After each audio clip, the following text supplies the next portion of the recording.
E agora nós gostaríamos de chamar um dos nossos maiores incentivadores, o professor Dr. Celso Castro, que vai falar sobre as convergências e as divergências entre os interesses públicos e privados na Copa do Mundo de 2014. Professor.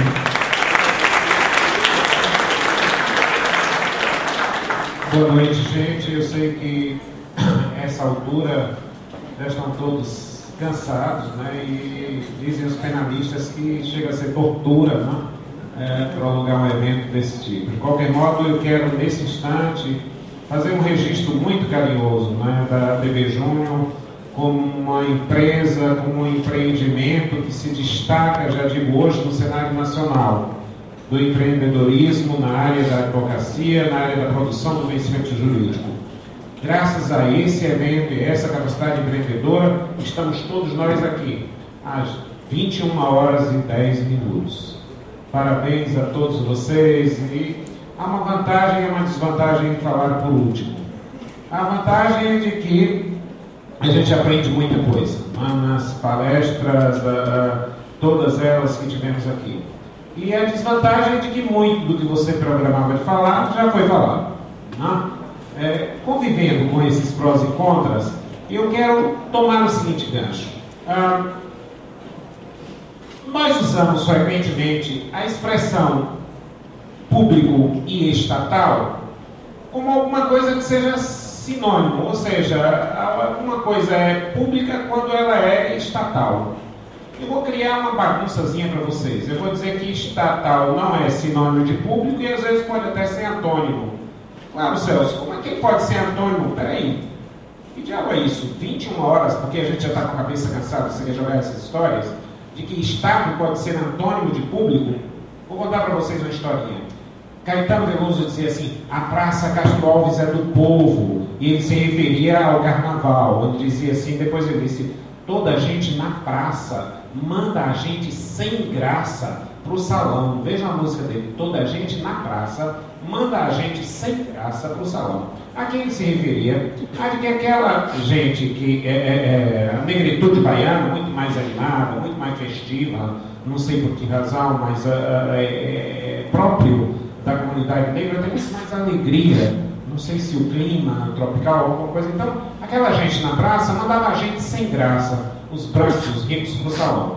Quando os brancos e ricos descobriram o que a praça era mais gostosa, conseguiram expulsar a negritude, as pessoas pobres, e expulsaram graças a quem? Ao Estado, que começou a regulamentar os cordões, os isolamentos, os camarotes, e a Praça Castro Alves deixou de ser usada, mas o circuito Barra Ondina deixou de ser do povo. Portanto, é o Estado conspirando contra o público. Na verdade, é o Estado privatizando e a ausência do Estado realizando o público. Então, vamos começar por dizer que algumas organizações, para que sejam públicas, precisam ser não estatais. Por exemplo, a Cruz Vermelha Internacional, se ela pertencer aos Estados Unidos, ela não vai nunca socorrer um terrorista árabe ou muçulmano. Não? A Anistia Internacional, se for cubana ou americana, não denunciará as atrocidades de Fidel, nem tampouco a Guantánamo americano. Não? Algumas instituições, para que desempenhem efetivamente o seu papel de público, elas precisam ser não estatais. Não? O Estado se vocaciona para o público, o Estado é orgânico, o público é teleológico, é finalístico. O Estado é um órgão que persegue, que deve perseguir o público. Mas se eu disser que o público é igual ao estatal, eu vou ficar no dilema: o Estado persegue um fim público, logo o Estado persegue um fim estatal. E não saímos desse imbróglio hora nenhuma. Então vamos acabar com essa história do presidente da CBF dizer assim: olha, eu não tenho que prestar contas do dinheiro que a CBF arrecada, porque isso não é dinheiro público. É dinheiro público sim. Pode não ser dinheiro estatal, mas é dinheiro público. Isso é dinheiro público. A ideia de público é a ideia de transcendente. A ideia de privado é a ideia de imanente. Na verdade, o que faz alguma coisa ser público é ser indisponível, e não o contrário, como tradicionalmente se tem ensinado. Não? Então, vamos lidar ou vamos pensar a Copa, seja ela produzida por quem quer que seja, como alguma coisa pública. efetivamente ela é pública. E não é pública porque tenha financiamento estatal, não. Ela é pública porque integra um patrimônio cultural e histórico de uma população indivisível. Ela é pública pelas repercussões transcendentes que ela reage, que ela projeta. Então, ela efetivamente é um evento público. Decidida essa questão, ou fincada essa premissa, vai agora uma pergunta, e eu me lembro que a doutora Juliana dizia: eu sou a vilã da novela das 8. Bom, eu agora serei o super vilão da novela das 9. E eu vou perguntar: Copa por quem? Copa para quê? Eu acabei de ler no site, por uma questão absoluta de homenagem ao tempo a vocês, a FIFA começa a vender os ingressos. Está lá no site. Sabe quanto vai custar o ingresso mais barato para as partidas intermediárias? Alguma coisa como R$250. E os ingressos mais caros chegam a R$2.500. Um ingresso para assistir a Copa. Quem vai ver a Copa? Quem é o público que vai ver a Copa? Um público seleto, selecionado, segregado.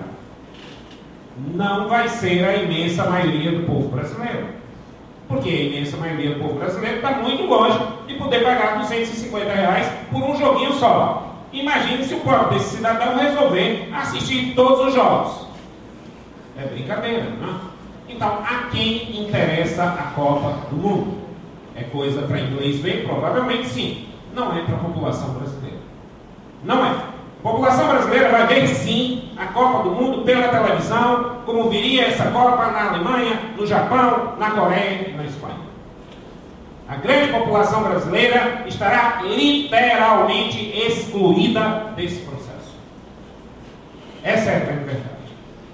Então, se pensamos, como diz o professor Bertino, em eficiência, eficiência é uma questão que remonta, basicamente, em prioridade. Eficiência em prioridade. Ninguém dirá que não ter um jogo da Copa do Mundo é bom, é ótimo que se tenha, mas vamos fazer a Copa do Mundo em Pituaçu. É o estádio que nós temos, é a parte que nos cabe desse latifúndio. Nós somos um estado miseravelmente pobre. Nós podemos, com o dinheiro da Copa do Mundo, construir quantos hospitais e quantas escolas? E mais, vamos desenvolver um turismo cosmético, mostrar um Brasil que não somos ou construir um Brasil que queremos ser? E não se diga, a Copa do Mundo traz investimentos. Óbvio que a Copa do Mundo traz investimentos. Eu posso dizer aos senhores até quanto. As estimativas são de que se acresça ao produto nacional bruto, ao PIB brasileiro, alguma coisa como 1% no ano em que essa Copa se realiza. Esses dados estão quantificados. Esses dados estão absolutamente quantificados. A grande questão é de que outros investimentos também acrescem o PIB, com vantagens comparativas absolutamente superiores. E essa vantagem comparativa diz respeito à análise do grau da eficiência com o grau da prioridade. A Organização Mundial de Saúde diz, por exemplo, que a cada dólar investido em esgoto, em esgotamento sanitário, em saneamento básico, economizam-se, no prazo de 2 anos após o investimento de $1, $5 em saúde. Ou seja, cada dólar investido retorna sob a forma de uma economia em $5 em saúde. E esse dólar investido em saneamento básico tem o mesmo retorno e a mesma geração de investimentos, a mesma circulação e a mesma distribuição de riqueza. É óbvio, nós podemos distribuir riqueza de todas as formas. De certa feita, uma pessoa dizia: puxa, que absurda a notícia no jornal.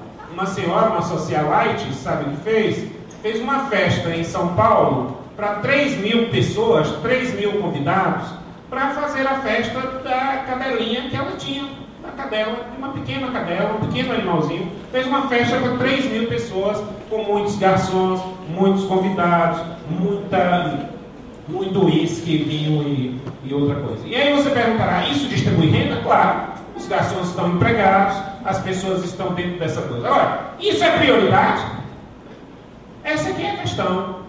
Prioridade marca a definição de como nós devemos aplicar os recursos.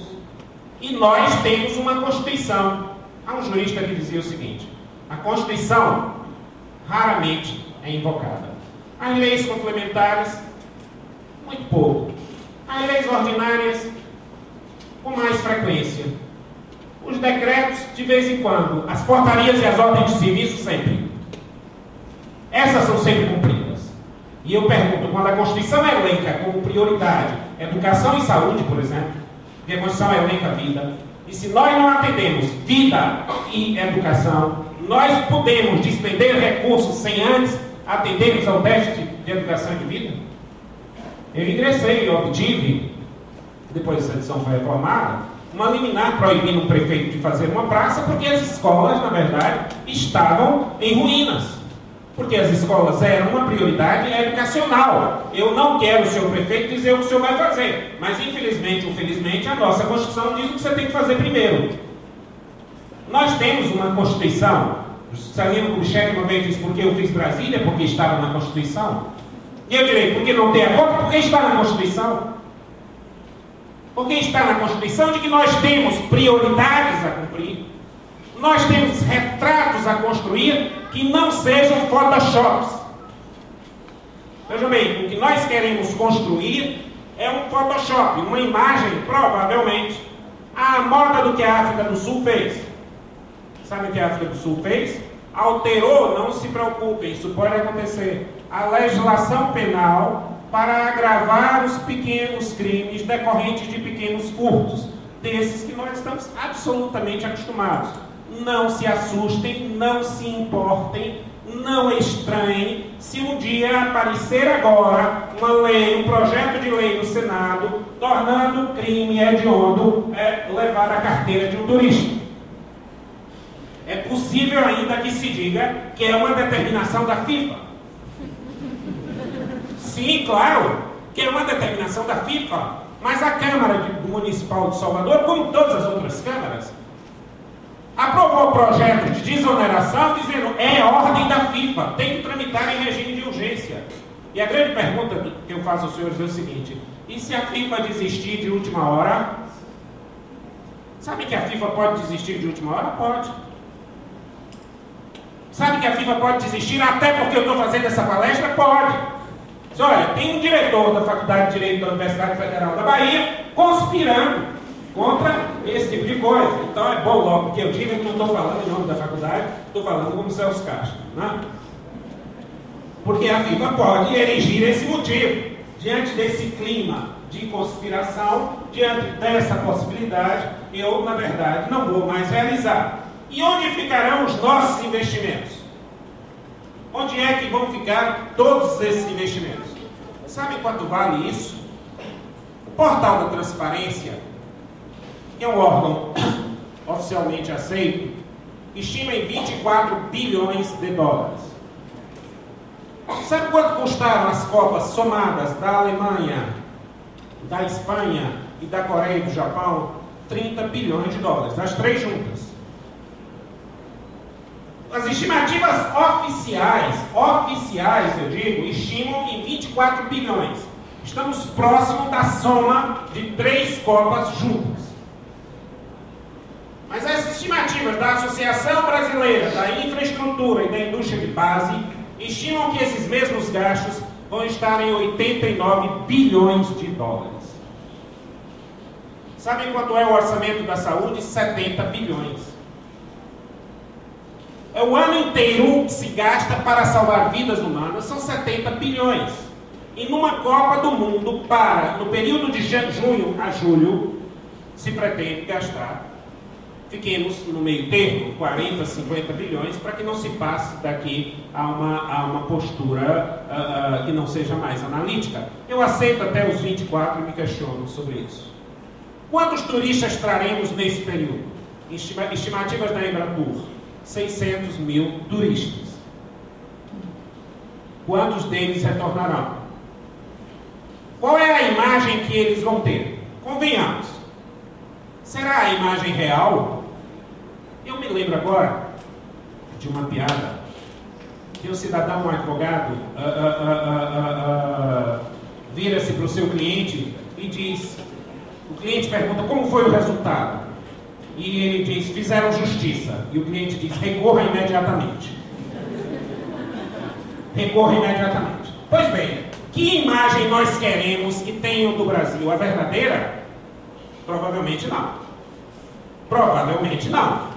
Não vão querer perguntar se nos falta dinheiro para construir o hospital. Visitem o Hospital das Clínicas, para que tenham uma ideia formada sobre a necessidade da Copa. O Hospital das Clínicas da Universidade Federal da Bahia. Lá, eu não digo 1 bilhão, não. 1 milhão faz muita falta para vidas que estão sendo perdidas. Perguntem a um pai desesperado que espera na fila de um hospital 3, 4 meses para não ser atendido, se ele troca isso pela Copa do Mundo. Será que nós não vamos querer construir a nossa imagem real, mas queremos uma imagem caricaturada, feita num Photoshop da vida? Olha, esse é o Brasil, onde vamos afastar os mendigos, vamos assaltar os assaltantes, vamos reduzir a violência contida, sabe-se lá por que forma? Sim, mas vamos circular dinheiro. Por exemplo, a situação não me impressiona. Se circular dinheiro fosse importante, eu não teria dúvida em defender os cassinos. A economia girará de uma forma ou de outra. E se dirá, precisamos de metrô? Há um caos no aeroporto? Eu acho graça. Há um caos no aeroporto. Aí vocês vão dizer, Celso, você vai negar que há um caos no aeroporto? Não, eu só vou dizer que a imensa maioria da população brasileira quer chegar até poder frequentar esse caos. A imensa maioria da população brasileira quer frequentar o caos do aeroporto. Quer ter acesso aos aviões. Quanto vão se gastar em rodoviárias? Quanto vão se gastar em rodoviárias? Sabem quanto é o investimento em rodoviárias? Eu não ouvi falar. Sabe por quê? Porque as pessoas não viajam de ônibus para vir ver os jogos. E esse homem simples do interior, que vai ter que pegar o ônibus em pé, esse não interessa para a Copa. Esse não é o público para a Copa. Alice no País das Maravilhas é mais um conto de vigário. Eu, aliás, tenho certa aversão a alguns contos infantis. Aquela história do Chapeuzinho Vermelho com o Lobo Mau nunca me impressionou bem, não. E tem até um príncipe podófilo que vai casar com a mulher pelo tamanho do sapatinho, experimentando o tamanho do pé, né? Quer dizer, alguma coisa desse tipo de história, né? Então nós vivemos, às vezes, no Alice do País das Maravilhas. Nós queremos um país para mídia e um país real. E aí vocês dirão, mas esse é um ponto de vista ideológico? Longe disso. Os que me conhecem sabem que não é. Eu estou falando de conceitos indeterminados na Constituição. Quando a Constituição diz, eu elejo como prioridade a vida, ela diz, eu também elejo como prioridade a saúde, porque a saúde é a manutenção da vida. Está na Constituição de que a vida é um valor maior do que o lazer. É só uma questão de dosimetria. Eu tenho que saber em que dose eu devo preservar a vida e em que dose eu devo garantir o lazer. Como a vida é prioritária, enquanto eu garanta minimamente os valores da vida, eu não posso, na verdade, fazer investimentos tão pesados em lazer.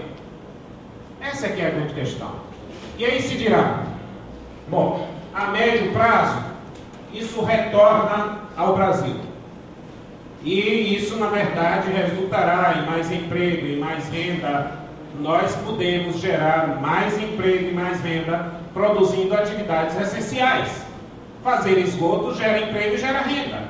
Fazer escolas gera emprego e gera renda. Fazer casas populares gera emprego e gera renda. Reduzir a criminalidade gera emprego e gera renda.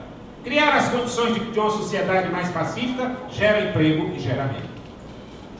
Se eu perguntar quanto dos senhores pretendem ir aos estádios, não espero uma resposta de mais do que 2, 3% ou um número qualquer. Dizem que as estatísticas, 90% das estatísticas é inventada na hora, inclusive esta, né?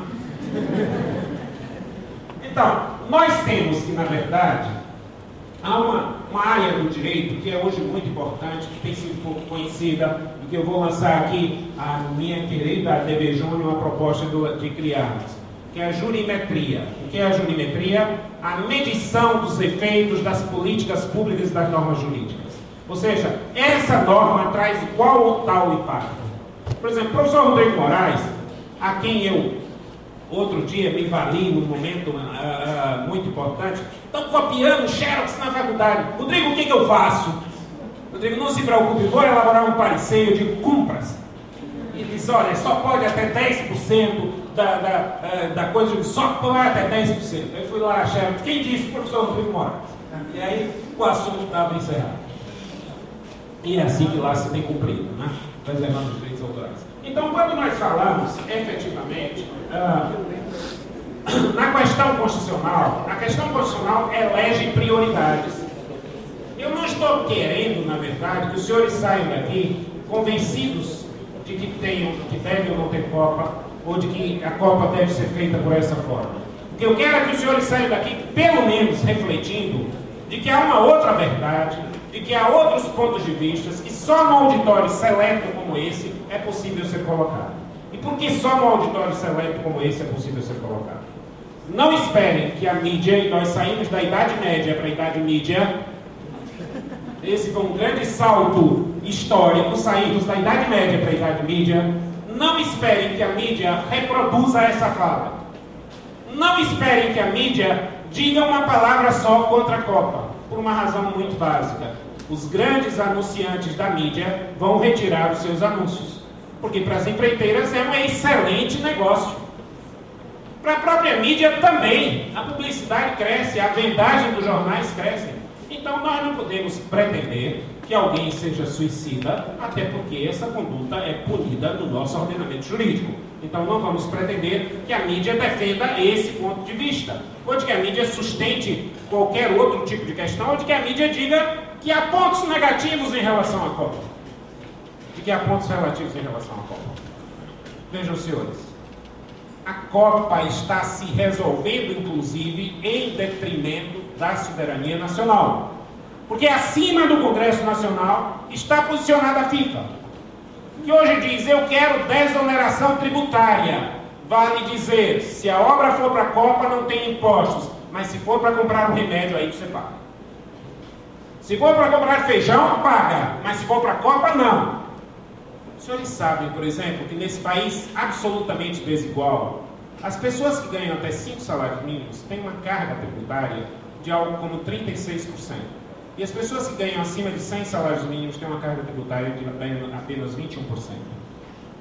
Então, essa carga tributária onerada vai dizer, se você tiver que pagar o hospital porque se adoentou, o hospital paga todos os impostos e embute nos seus custos, mas paciência. Agora, talvez se você tivesse sido socorrido no estádio, na emoção do gol, aí a tarifa saia mais barata, né? Aí talvez a tarifa saia mais barata. O conselho importante que eu dou é que se alguém estiver passando mal, corra para o estádio, porque provavelmente, ao invés de ir ao hospital, busque um estádio, porque provavelmente o atendimento vai sair mais barato. A palavra mágica, a visa atrativa, de que os juristas tanto gostam, hoje é Copa do Mundo.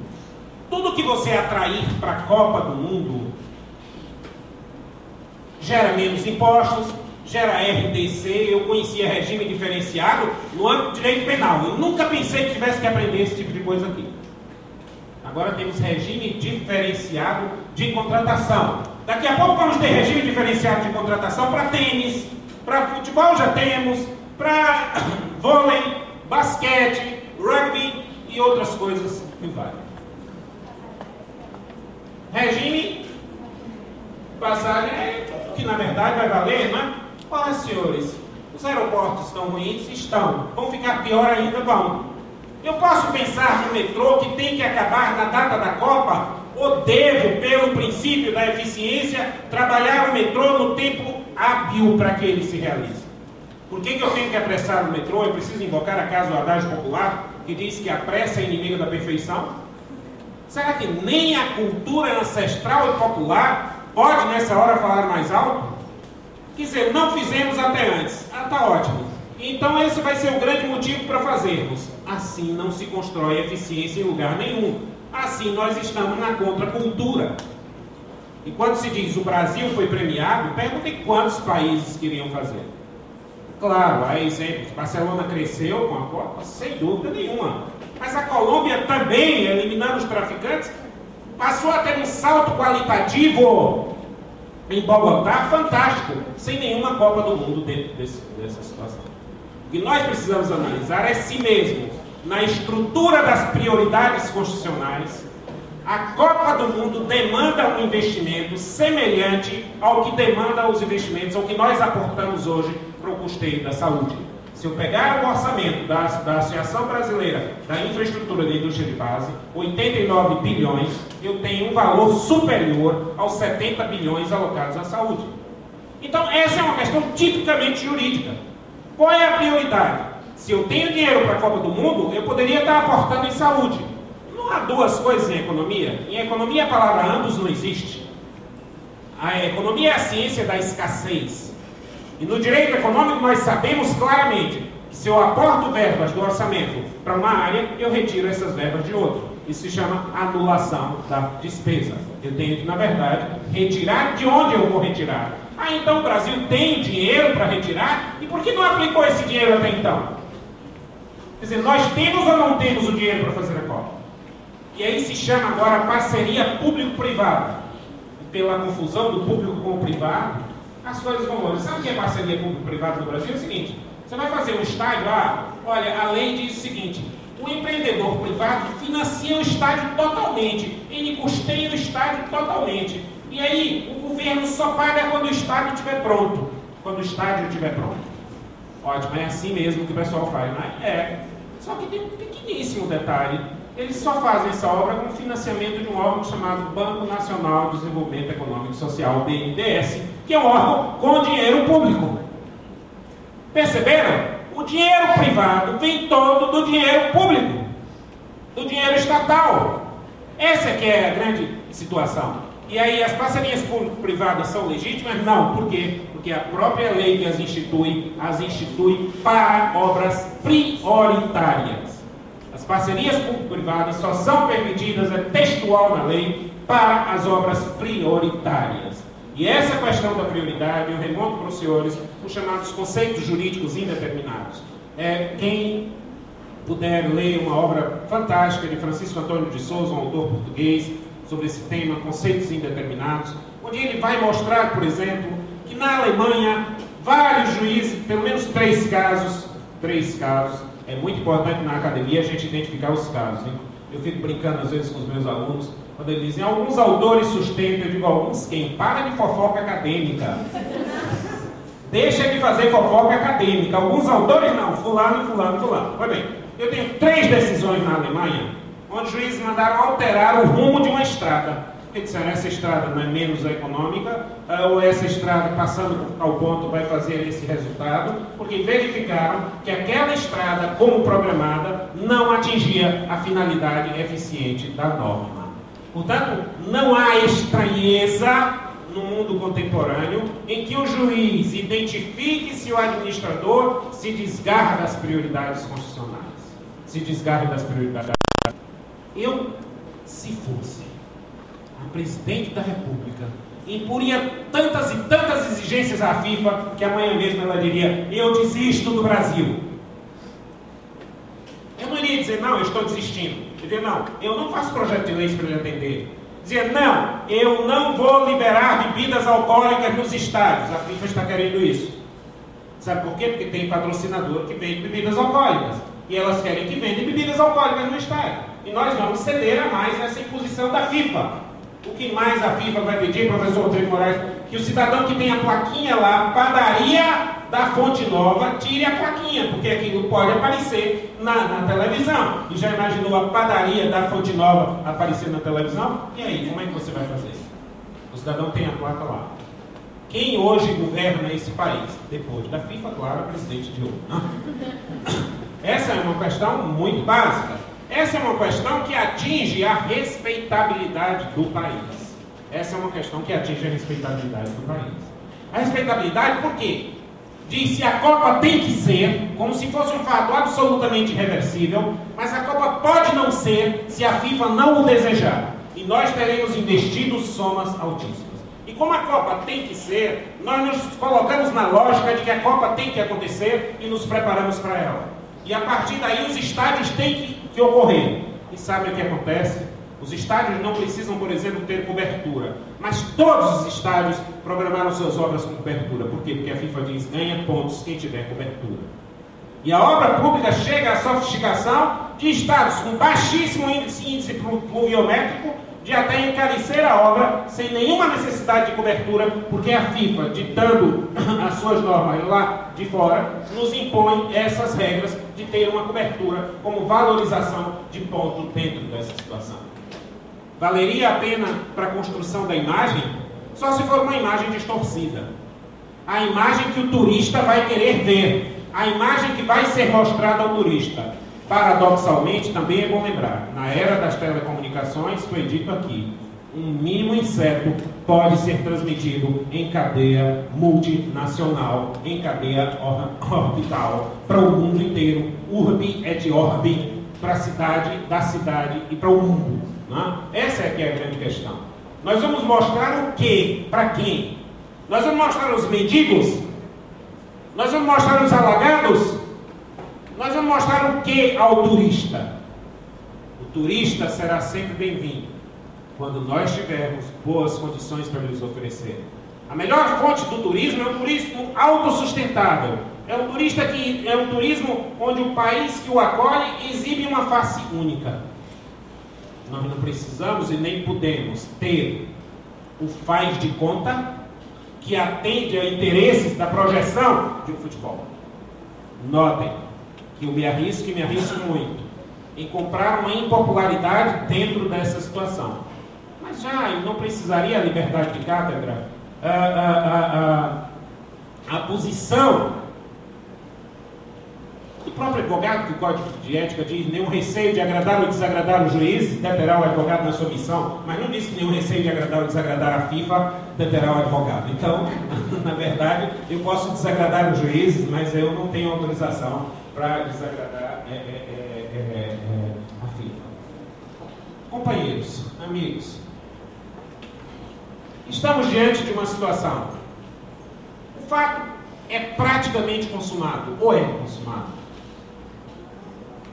Nem por isso devemos deixar de evocar a participação popular, para no mínimo mitigar esses danos, para no mínimo dizer, olha, num país pobre nós não podemos passar desses limites. Bem-vindo que seja, quantas vezes seja, o Ministério Público Federal para dizer, olha, acima da FIFA está a lei. Todos são iguais perante a lei, menos a FIFA. Temos aqui, o Estado de Direito é aquele que o Estado que o edita, que edita as leis, a ela se submete. Uma frase fantástica para mim do ministro Carlos Aires de Brito, ele dizia, para conceder um mandado de segurança contra um decreto presidencial, ele disse, serei muito sintético, o Estado pode desfazer a lei, mas não pode desfazer da lei, concedo a segurança. Foram essas as palavras do ministro Carlos Aires. O Estado pode desfazer a lei, mas não pode desfazer da lei. Pode a FIFA remover a norma constitucional que me assegura padrões educacionais mínimos? De onde sairá o dinheiro para o Estado? Ele estava guardado? Ou sairá dos cofres internacionais que, por exemplo, levaram uma Grécia à situação que está? E a situação da Grécia, os dados econômicos estão aí. Se agravou sensivelmente por uma simples Olimpíada. E notem, quando eu falo de 24 bilhões, se eu pegar os jogos dos Pan-Americanos, eu posso pensar, não com o exagero do Vilar, que foram 10 vezes mais o orçamento. Nós estamos falando de cálculos oficiais de 24 bilhões de dólares. Nós estamos falando em cálculos oficiais de 24 bilhões de dólares. Tem efeitos positivos? Sim. Vai gerar emprego e renda? Sim. Cassino também gera emprego e renda. Em última análise, prostituição também gera emprego e renda. E não há nenhuma comparação dentro dessa coisa. Sou torcedor, sim. Sofredor, naturalmente. Torço pelo Bahia. Estou dizendo isso enquanto existe, né? Enquanto existe, né? Porque, na verdade, tem esse tipo de coisa. Torço pela seleção brasileira. Mas, senhores, pelo jeito, pelas coisas como estão, nós podemos até ganhar essa Copa nos estádios, mas no campo social nós vamos perder. Muito obrigado.